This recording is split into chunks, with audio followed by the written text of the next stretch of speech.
the vice chairman of the party. But it was my intention to start with our foreign guests, because it's very important for us to understand how our foreign guests see this. So please, Mr. Todorov, you have the floor. A little bit more optimistic, just a little bit. The French philosopher Alain Badiou represents revolution through the concept of the event. Now, what is an event? An event is a rupture of the dominant ideology, of the dominant order, and it introduces a new truth procedure. It opens a space to rethink reality. There was this famous lecture by Badiou when Obama won the elections in the United States, and there was this huge euphoria that there is a huge change coming to the world. And then Badiou said, you know, Obama is not an event because he doesn't introduce a new truth procedure, because American presidents are contingent, they are accidental. And a better case of a true event is the Great October Revolution, because it really introduced a new truth procedure, a new truth validity. And let me say that truth is not only a scientific concept or a concept that has a strong validity in the field of science, but it's also a socio-psycho-political concept with a great meaning. Because society is constantly being built around such truth procedures and is constantly reproducing these truth procedures. The production of truth is one of the main mechanisms of society. Civilization tends to convolute its truths, to hide them, whereas revolution reinvents them, clarifies them, or opens them back to being. And something very important I want to say, that revolution as a break in truth procedure establishes a new political epistemology, a new theory of knowledge, a new knowledge of power. And let me remind you that Alexander Zinoviev was also a great epistemologist. He also has research in the field of epistemology, in theory of scientific knowledge, or theory of knowledge in general. So this new political epistemology that we have after the event, after the revolution, produces a new physics of social bodies, a new economy of social energies, social pleasures, and social dissatisfactions. And in this context, the October Revolution may be seen as a kind of a schism between Russia and the West, as a kind of a truth separation, as a kind of a conflict of political epistemologies. And after this schism, after this break or conflict of political epistemologies, they can never meet again. They can never meet again because of the incommensurability of the validities of their truth procedures. Russia today, although we don't have a communist ideology anymore, and Russia changed a lot, Russia today is still the big other of Western political epistemology.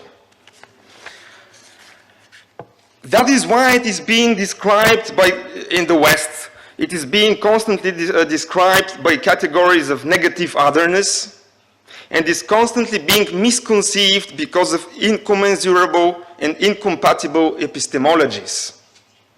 And now let me say a few words about a kind of a psychoanalysis of the political epistemologies.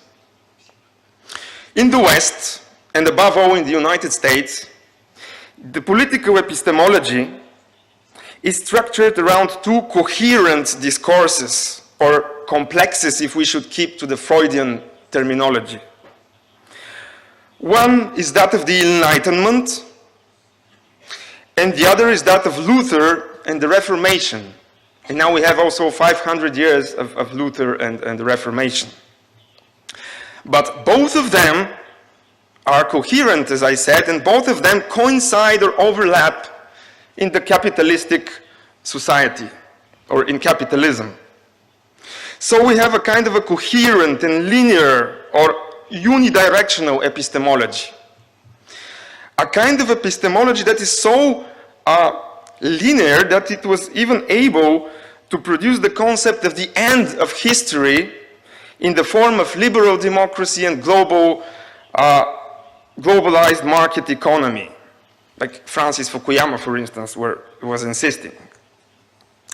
On the other hand, the Russian epistemology is based on two conflicting narratives. On one side, we have the religious or the conservative one, which grasps itself as a special, if not privileged, relation to God, as an esoteric self-gaze, and as a mission to preserve holy, eternal truths.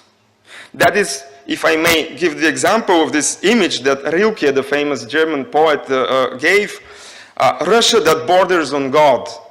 Here we can speak for 8 hours about Russian literature and this kind of, Christian spirit, etc.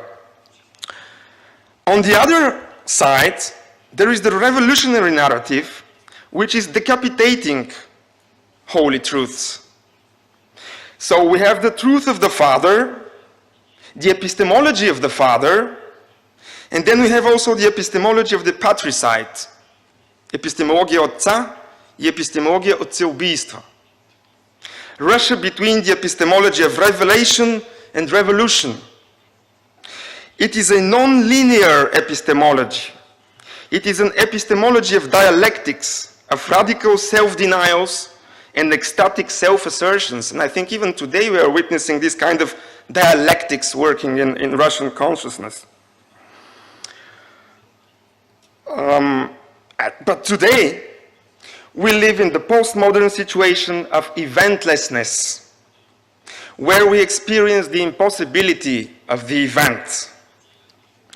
Capitalism tames social energies, and maybe there is this evil genius of capitalism that it was able to produce a new kind of economy of social energies without a revolution, because it tamed these social energies that otherwise have this revolutionary potential.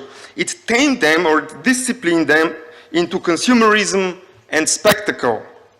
And I want to remind you here about a very famous thought of Alexander Zinoviev, who said that ideology is not always about ideas, but about the means through which these ideas are being disseminated or distributed.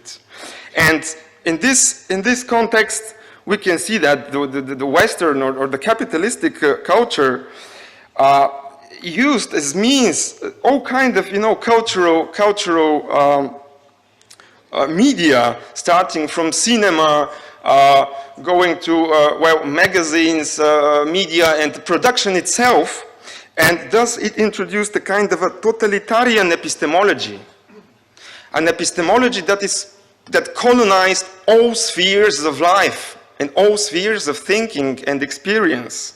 It is a kind of an autistic epistemology. So, if we follow the concept of Badiou, which I started with, then the revolution is impossible in the absence of the event, in an eventless society. So we can ask ourselves the famous question, what is to be done? Что делать? If we may quote Chernyshevsky and Lenin. And let me tell you this. The revolutionary task today would be the invention of new epistemologies that will make possible the re-evaluation of truth procedures and their validity, and will thus produce a new ethics of understanding. The revolutionary agenda today consists in the reorganization of truth procedures through new epistemologies without the presence of an event or revolution, without the givenness of an event. That is to say, a kind of overturning the logics of revolution, which is normally starting from an event, a break in the dominant order. This event then introduces a new truth procedure, and the new truth procedure introduces new epistemologies. When we invert these logics, we see that we start from new epistemology, which gives us new openings to truth validities, and maybe, after all, in the end, we can witness a kind of an event. So, what is to be done is that we really have the duty of development of communicative epistemologies. And I really insist on the word communicative epistemologies because we also have lots of autistic epistemologies, or I should call them epistemologies of exclusion, self-centered, enclosed in a kind of self-centered, egotistic or autistic experience. So we need these communicative epistemologies that recognize also the other. And we need three kinds of epistemology. We need an epistemology of globalization. What does globalization mean? How do we understand the global world order and its truth procedures? What does it imply? And what does it mean to us, to politics, and to life in general?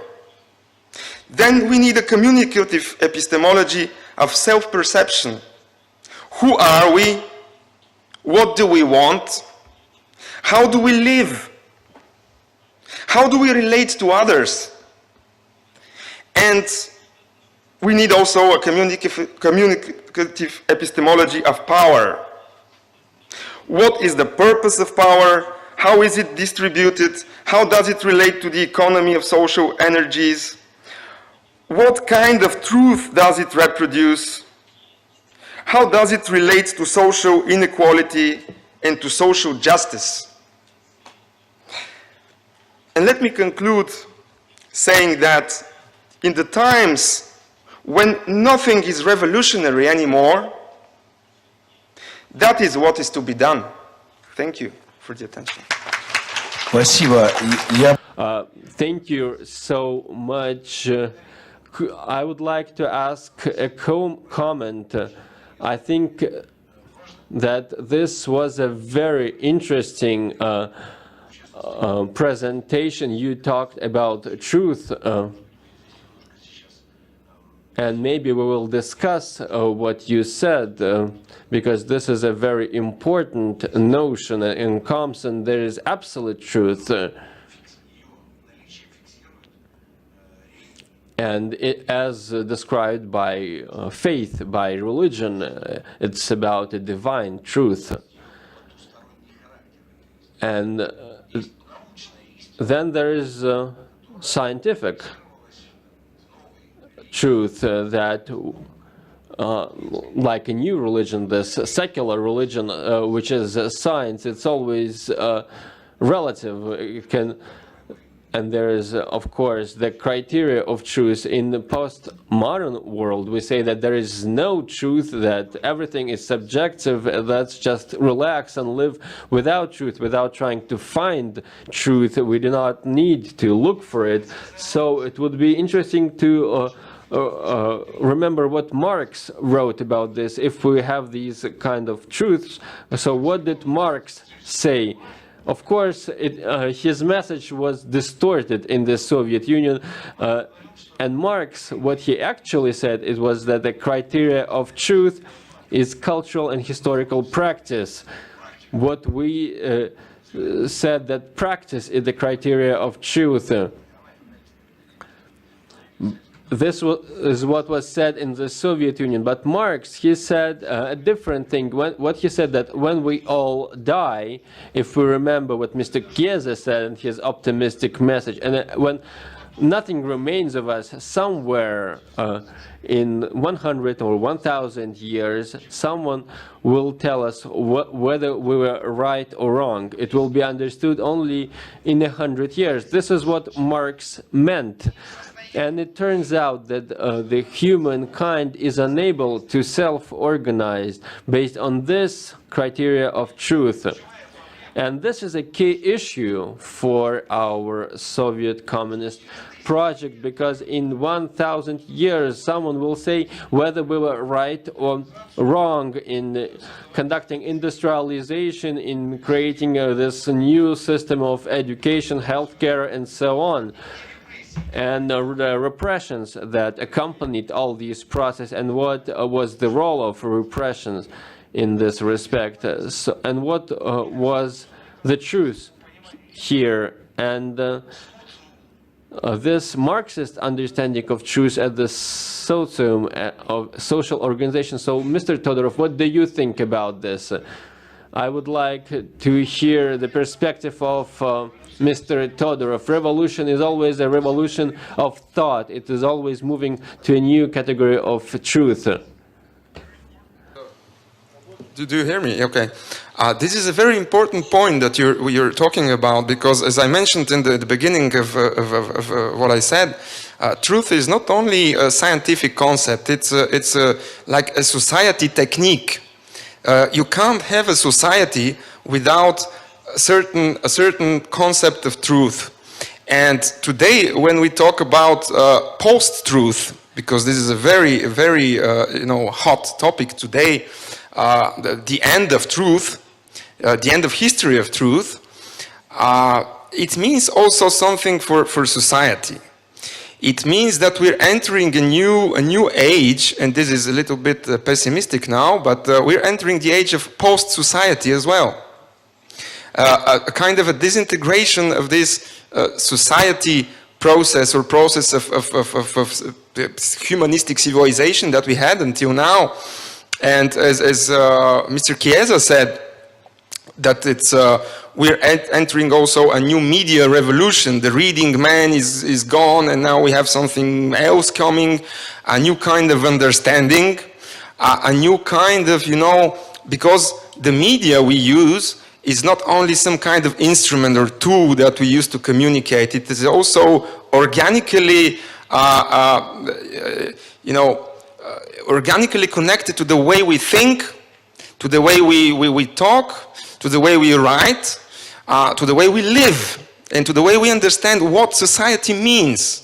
So it's a very special point with truth and the end of truth, post-truth, and how we understand truth as a kind of a condition for a society. A principle that is organizing social life, that makes possible a kind of social life. That's why I said it is also a socio-psycho-political concept, and a very important one.